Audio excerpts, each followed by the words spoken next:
सामाजिक अध्ययन क्लास 4 का लेसन नंबर 16 पढ़ेंगे। इसका नाम है परिवार तथा परंपराएं, फैमिली एंड ट्रेडिशंस। तो आइए प्यारे बच्चों शुरू करते हैं। परिवार वह होता है जिसमें बहुत सारे लोग एक साथ रहते हैं तथा इनका आपस में कोई न कोई संबंध भी अवश्य होता है। एक परिवार छोटा, बड़ा, संयुक्त तथा एकल हो सकता है, अर्थात छोटा परिवार, बड़ा परिवार तथा संयुक्त परिवार हो सकता है। एकल परिवार में केवल माता पिता एवं उनके बच्चे रहते हैं। संयुक्त परिवार में बहुत सारे माता पिता तथा उनके बच्चे एक साथ मिलकर रहते हैं, अर्थात एकल परिवार में केवल एक माता पिता और उनके बच्चे रहते हैं तथा संयुक्त परिवार में बहुत सारे माता पिता और उनके बच्चे रहते हैं। परिवार के सदस्य निम्न प्रकार से एक दूसरे से संबंधित रहते हैं। विवाह के द्वारा जब एक पुरुष का विवाह एक स्त्री से होता है तब एक परिवार का प्रारंभ होता है। ये पति एवं पत्नी होते हैं। नेक्स्ट है आपका दूसरा संबंध जन्म के द्वारा। माता पिता के द्वारा बच्चे जन्मे एक परिवार का भाग होते हैं, अर्थात माता पिता के द्वारा जन्मे बच्चे एक परिवार का भाग होते हैं। दत्तक विधि द्वारा कभी कभी कुछ लोग अपने परिवार में दत्तक बच्चों को स्वीकार करते हैं। ये बच्चे भी परिवार का भाग होते हैं, अर्थात दत्तक बच्चे मिलाकर भी परिवार का ही एक भाग होते हैं। परिवार वृक्ष। परिवार में विभिन्न संबंधों को समझना अत्यंत कठिन होता है। हमारे दादा दादी हमें इन संबंधों को अच्छे प्रकार से समझा सकते हैं। वे परिवार वृक्ष के बारे में बात करना पसंद करते हैं। क्या आप जानते हैं कि परिवार वृक्ष क्या है? परिवार वृक्ष में हमारे संबंधी आते हैं। वृक्ष की जड़ हमारे पूर्वज होते हैं। जब परिवार में बच्चे का जन्म होता है तब वह परिवार वृक्ष में जुड़ जाता है। एक नए जन्मे बच्चे का नामकरण दादा दादी द्वारा किया जाता है। यही कारण है कि कभी कभी हमारे तथा चचेरे भाई बहनों का नाम समान हो जाता है, अर्थात हमारे दादा दादी हमारे परिवार के वृक्ष को समझाना और उसमें उसके बारे में बात करना अत्यधिक पसंद करते हैं। जिसमें परिवार में जब किसी बच्चे का जन्म होता है प्यारे बच्चों, तो वह भी उस परिवार के वृक्ष में जुड़ जाता है। जैसे इस चित्र के माध्यम से आप देख सकते हैं, दादा दादी उनके बच्चे जो बच्चे जो होते हैं, उनकी बहू और बेटा वो माता पिता होते हैं, और दूसरा बेटा उनके दो बच्चों के चाचा चाची होते हैं, और उनके बच्चे होते हैं, फिर उनके चाचा चाची जो होते हैं उनके बच्चे होते हैं, चचेरे भाई बहन होते हैं। हमें परिवार की आवश्यकता क्यों होती है? परिवार हमें प्रेम, अपनापन तथा सुरक्षा प्रदान करता है। हम सभी प्रकार के समर्थन के लिए अपने परिवार पर निर्भर करते हैं, अर्थात परिवार हमें एक सामाजिक और पारिवारिक सुरक्षा प्रदान करता है, जिसमें हम प्रेम, अपनेपन और सुरक्षा के साथ रहते हैं। हमारे परिवार के वयस्क सदस्य धन अर्जित करते हैं, अर्थात धन कमाते हैं, जिससे कि हमें अच्छा घर, अच्छे वस्त्र तथा अच्छा भोजन प्राप्त हो सके, अर्थात हमारी जो रोजमर्रा की जरूरतें हैं वो पूरी की जा सके। हमारा परिवार भी इसका ध्यान रखता है कि हम विद्यालय जाएं तथा नई बातों को सीखें। हम अपने परिवार के साथ मिलकर त्योहार, विवाह समारोह, जन्मदिन मनाते हैं। जब हम रोगग्रस्त या उदास होते हैं, हमारे परिवार के सदस्य हमारी देखरेख करते हैं। परिवार के बिना हमारा जीवन अत्यंत कठिन हो जाएगा। अर्थात परिवार के प्रत्येक सदस्य, विशेषकर वरिष्ठ सदस्य जो हमारे माता पिता होते हैं, वह हमारी देखरेख करते हैं, हमारे जीवन यापन को सुरक्षित बनाने के लिए धन कमाते हैं और हमें हमारी बेसिक जरूरतों को पूरा करने के लिए स्कूल भेजते हैं और हमारे रोगग्रस्त या उदास होने के कारण को भी उसका समाधान देकर हमारी सहायता करते हैं। परिवार में हम सीखते हैं। परिवार में वयस्क व्यक्ति बच्चों की देखरेख करते हैं, अर्थात जो वरिष्ठ लोग होते हैं वो बच्चों की देखरेख करते हैं।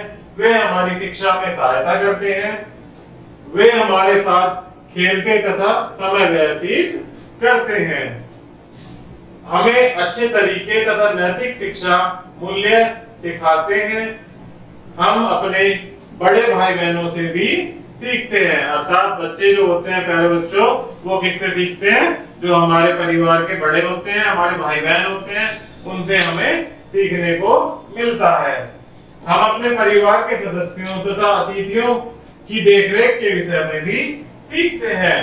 हम शांति तथा सौहार्दपूर्ण रहना भी सीखते हैं, अर्थात जीवन से संबंधित जो कार्य होते हैं और जीवन शैली की गतिविधियां होती हैं, वो हम सर्वप्रथम अपने परिवार से ही, परिवार के लोगों से ही सीखते हैं। पारिवारिक मूल्य। हम घर हमारी सभी पारिवारिक गतिविधियों का केंद्र होता है, अर्थात जो हमारी प्रारंभिक गतिविधियां होती हैं वह हमारा घर, वह हमारा परिवार ही होता है। पारिवारिक जीवन हम सभी को अपने समाज की संस्कृति के विषय में सिखाता है, अर्थात हमारे समाज में किस प्रकार का कल्चर है, कैसा हमारा समाज है, यह कौन सिखाता है हमें? हमारा परिवार। परिवार में हम एक दूसरे से बहुत सारी शिक्षाएं सीखते हैं। मेरे चचेरे भाइयों ने मुझे सिखाया कि हम पियानो किस प्रकार बजाते हैं।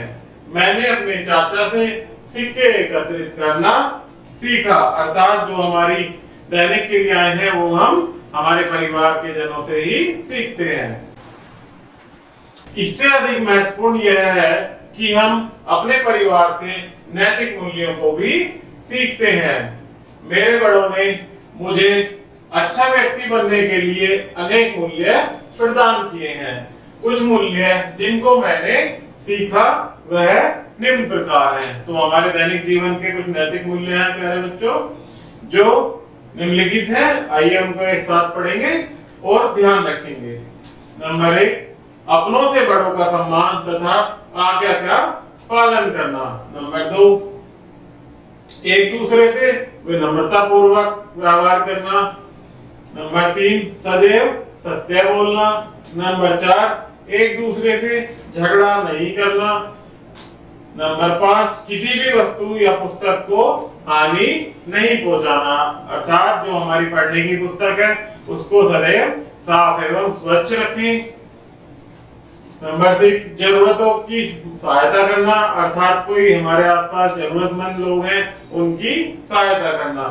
नंबर 7, पौधों तथा जंतुओं के प्रति दयालु होना।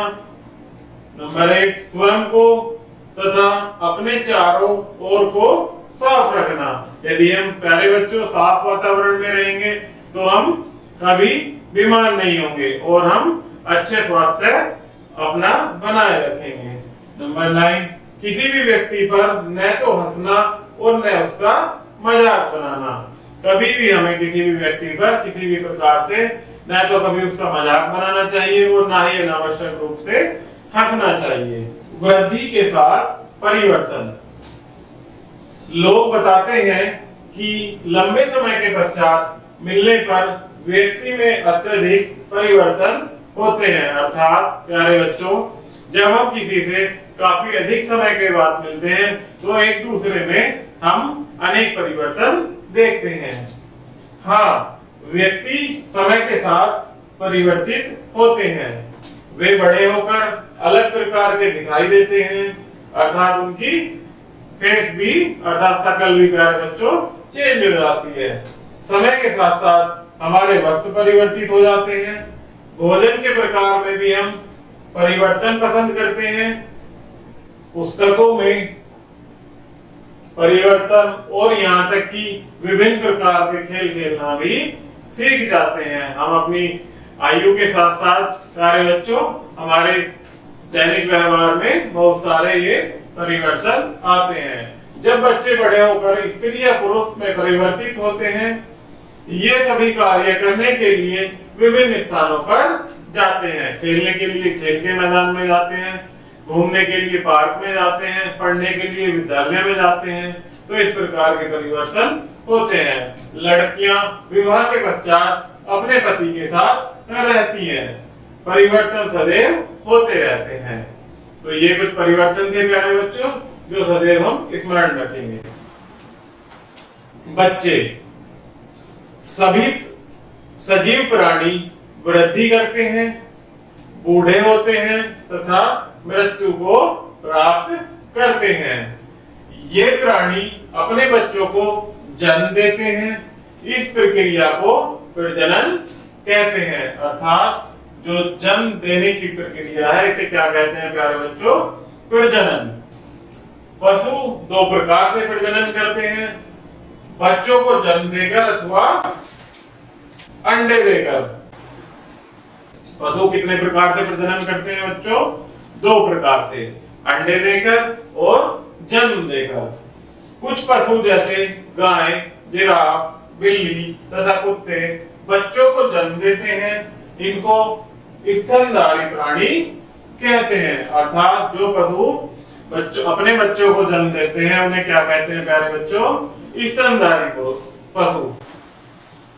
मानव भी बच्चों को जन्म देता है, अतः यह भी एक स्तनधारी प्राणी है। कुछ प्राणी जैसे पक्षी, मछलियां, सर्प, मेंढक तथा कीट अंडे देकर प्रजनन करते हैं। ये कुछ ऐसे कीट हैं प्यारे बच्चों जैसे मछलियां, सर्प, सांप, मेंढक, कीट आदि, ये बच्चों को जन्म न देकर अंडे देते हैं, अर्थात इनके बच्चों का जो जन्म है वो अंडों के माध्यम से होता है।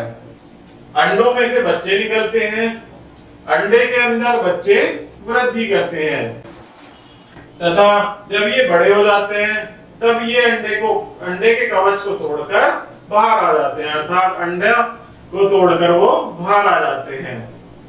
मानव में बच्चा माता के अंदर बढ़ता है। क्या आप जानते हैं कि माता के पेट के अंदर शिशु को भोजन कैसे प्राप्त होता है?